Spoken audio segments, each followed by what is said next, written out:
Okay, good morning here.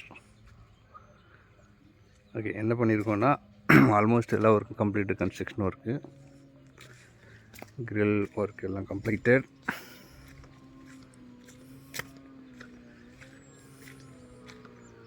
ஒரு இப்போ daily motor போட்டுறாரு. கொஞ்சம் அதில் பம்பிங் அந்த ஹோஸ் பைப்பில் ப்ராப்ளம் இருக்குது.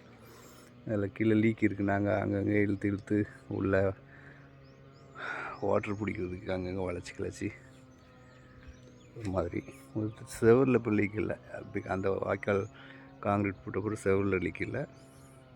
That's completely sealed. தொட்டி இந்த ஹோஸ் பைப் இந்த வாட்டர் ஃப்ளோ கரெக்டாக ஃபில் ஆகுது. ஸோ கரெக்ட் சைஸில் போட்டிருக்கோம். இந்த வாய்க்கால் போட்ட பிறகு கிணத்துக்குள்ள லீக்கேஜ் கம்ப்ளீட்டாக நின்றுடுச்சு. ஆனால் அந்த ஹோஸ் பைப் போடுறதுல இன்னும் அவங்களுக்கு பிரச்சனை இருக்குது. பிகாஸ் அந்த ஹோஸ் பைப் லென்த்து பத்தலை. இந்த தொட்டி இங்கே இழுத்ததுனால அதில் கொஞ்சம் பிரேக்கும் ஆகிருக்கு இடையில. பிகாஸ் நம்ம தொட்டிக்கு இந்த இழுத்து வளைச்சி அப்பப்போ தண்ணி பிடிச்சதுனால. ஸோ ஹோஸ் பைப் போட்டு கொடுத்தா பார்க்கணும் அது எவ்வளவுன்ட்டு.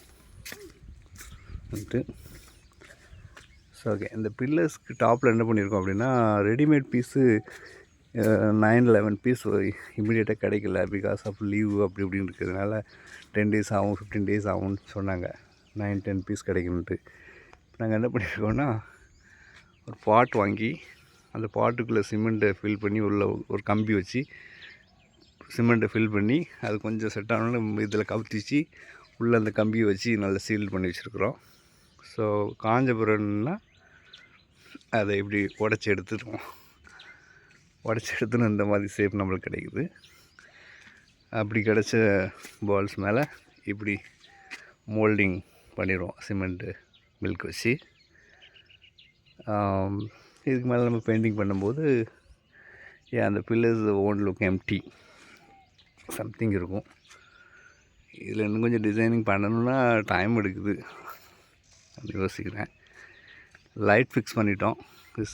நைட்டு சன்செட் ஆனதுலேருந்து ஒரு 5 hours எரியிற மாதிரி செட் பண்ணி வச்சுருக்கேன். ஸோ 11-12 வரை நைட் எரியும். அப்புறம் ஆட்டோமேட்டிக் ஆஃப் ஆயிரும். டேயில் சார்ஜ் ஆகும். ஸோ எல்லாத்துலேயும் நேற்று பானை ஃபிக்ஸ் பண்ணி வச்சுருக்குறோம். காங்கிரீட் ஃபில் பண்ணி உள்ளே கம்பி வச்சு சீல் பண்ணி வச்சுருக்கோம். இன்றைக்கி எல்லா பானையும் எடுத்து உடச்சி இந்த மாதிரி மோல்டிங் கொடுத்துருவாங்க. அதில் இன்னும் கொஞ்சம் டிசைன் கொடுக்கலாம், பட் டைம் எடுக்குன்னு பார்க்குறேன். கீழே வந்து இந்த ரெட் பார்டர் எதுக்கு வந்திருக்குன்னா, இந்த ஃப்ளோரிங் கம்ப்ளீட் ஆகலை. ஏற்கனவே ஃப்ளோரிங் போட்டோம். இந்த பைப்பு நேற்று பிச்சுட்டு நைட்டு 9 o'clock 10 o'clock மோட்ரு போட்டிருக்காரு. அது கவனிக்கலை. பைப் பிச்சுட்டு உள்ளே பூரா தண்ணி அடிச்சிட்டு காங்கிரீட்டு அதுக்கு முந்தின நாள் நைட்டு தான் போட்டிருந்தோம். வித்தின் 2-3 ஹவர்ஸில் தண்ணி உள்ளே பாஞ்சனால காங்கிரீட்டு கொலாப்ஸ் ஆகி போச்சு. மறுபடியும் போட்டிருக்குறோம். நேற்று நைட்டு ஒன்றும் ஆகலை. ஸோ செட் ஆகிடுச்சு. இதுக்கு மேலே ஒரு சிமெண்ட் வச்சு ஃப்ளோரிங் கொடுத்து ஈவனாக ஃப்ளோரிங் கொடுத்து இந்த தண்ணி வெளியே போகிறதுக்கு எங்கேயாவது ஹோல் போடணும். இப்போ இதில் வந்து ரெடாக்சைட் கொடுத்துருக்கோம். இது ரெடாக்சைட் இப்போ இந்த இது வர பார்டர் மாதிரி கொடுத்துருவோம் சுற்றி. அது மேலே இழுத்துனால கீழே அன்னிவனாக இருக்கிறது தெரியாது. அதான் பிளானு. இன்றைக்கி வந்து ரெடாக்சைடை இதுவரை கொடுப்பாங்க. இங்கேருந்து இங்கே இதுவரை கொடுக்கும்போது அது ஒரு பார்டர் மாதிரி ஒரு இது மாதிரி சுற்றி ஸ்கொயர்டாக இருக்கும். கீழே அன்இவன் ஃப்ளோராக இருக்கிறதுனால அது பண்ண வேண்டியிருக்கு. இல்லைனா டூ மச் காங்கிரீட் போட்டு ஃபில் பண்ண வேண்டியிருக்கும் இந்த ஃப்ளோரை அவாய்ட் பண்ணலாம். இப்போதைக்கு பண்ணி வைப்போம், ப்ராப்பராக பண்ணிடுவோம். ஐ திங்க் ஆக்வர்டாக ஒன்று இருக்காது. பண்ணி பார்க்குறேன். அப்புறம் அந்த ஒயரிங் பாக்ஸ் வந்து மாற்றலை. அதுக்கு ரீலொகேஷனுக்கு இதெல்லாம் செட் பண்ணி வச்சுட்டோம். அதை ஜாமான் வாங்கி அவர் எலக்ட்ரிஷியன் வரணும், இன்றைக்கி வர சொல்லியிருக்கிறேன். ஸோ அதை வாங்கி அந்த இடத்துல மட்டும் கொஞ்சம் காங்கிரீட்டு பேட்ச் விட்ருக்குறோம், மாற்றிடுவோம் இன்றைக்கி. ஸோ திஸ் வீக் கம்ப்ளீட்லி எல்லாம் முடிஞ்சிடும் 2-3 days. பெயிண்டிங் வந்து இந்த சிமெண்ட் வந்து நல்லா காயணும். காஞ்ச பிறகு ஃபஸ்ட்டு ஒரு சுண்ணாம்பு கோட் அடிக்கணும்.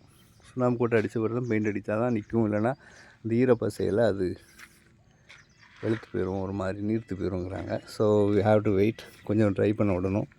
மேபி பொங்கல் வரை ட்ரை பண்ண விடலாம், ஒரு 10-20 days. அதுக்கப்புறம் பெயிண்ட் பண்ணலாம். அதுக்கடையில் சென்னை போய்ட்டு வேறு அவுட் பண்ணுவோம், இல்லைன்னா வேறு ப்ராஜெக்ட் இங்கே வந்தோன்னா பார்ப்போம்.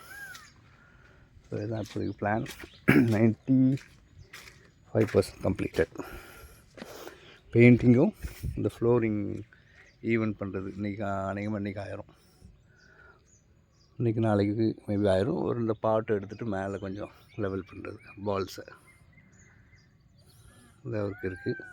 அப்புறம் electrician work maybe 2-3 hours work தான். ஜாமான் வாங்கி கொடுத்துட்டு வர சொன்னால் அவங்க 2-3 hours பண்ணி கொடுத்துருவாங்க. ஸோ அது இஷ்யூ இல்லை. ஸோ விதைச்சிருக்கிறாரு. It's okay, coming good. உரங்களெல்லாம் போடுறாரு. தண்ணி இப்போதைக்கு கிணத்துல இருந்தால் பாய்ச்சிட்ருக்கிறாரு. பிகாஸ் குள தண்ணி எனாஃபாக மேலேருந்து கீழே வர மாட்டேங்குது. பிகாஸ் இடையில நிறைய பேர் அடைச்சி நைட்லாம் ஆட்கள் அலைஞ்சு திரிஞ்சு அடைக்கிறாங்க. இவருக்கு முன்னால் மாதிரி பண்ண முடியாததுனால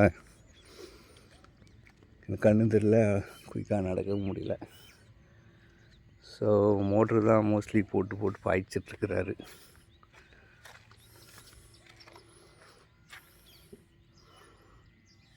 ஓகே, இதை இப்போது அப்டேட்டு ரிமைனிங் கம்ப்ளீட் ஆனவரும் உங்களுக்கு அந்த அப்டேட் கொடுப்பேன். Thank you, bye bye.